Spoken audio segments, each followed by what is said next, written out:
Non, tu n'es pas musulman selon le Coran. Tu sais ce qui me choque? De voir un homme qui vole, qui viole, qui triche, qui escroque, et le jour où il finit au commissariat ou en prison, il s'indigne parce qu'on lui sert une viande non halal. Oui, tu as bien entendu. Un homme détruit des vies, trahit la confiance de toute une société. Et avec ses semblables, il met en danger la paix sociale. Il alimente la haine. Il flirte avec le risque d'une guerre civile. Et une fois au commissariat, il s'indigne parce qu'on lui a servi de la viande non halal. Et tu sais pourquoi ça me choque? Parce que personne ne lui a jamais expliqué ce que ça veut dire être musulman. Pourtant, dans la sourate Al-Qalam 68, Allah dit clairement: allons-nous traiter les muslimines comme les mujrimines? Mujrim, c'est celui qui est plein de reproches et qui devient le porteur visible d'un acte injustifiable. Et Allah poursuit: qu'avez-vous à juger ainsi?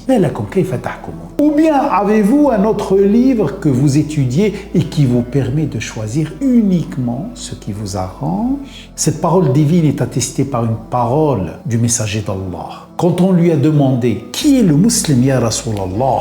il a répondu « Celui dont les gens sont épargnés de sa langue et de sa main. » Puis on lui a demandé « Qui est le mu'min, ya Rasulallah ?» Qui est le croyant? Il a dit « Celui à qui les gens font confiance pour leur bien et leur réputation. » Voilà ce que ça veut dire être musulman. Ce n'est pas porter un nom, ce n'est pas réciter une formule, c'est inspirer la paix, garantir la sécurité, être digne de confiance et protéger la dignité. Et si les imams, les enseignants, les responsables avaient le courage de dire clairement ce que dit le Coran et ce que dit le messager d'Allah, on pourrait enfin dire à un criminel: non, tu n'es pas musulman. Tu ne le représentes pas. Tu n'agis pas en notre nom tant que tu restes dans la négation que tu n'es pas en paix avec tout le monde.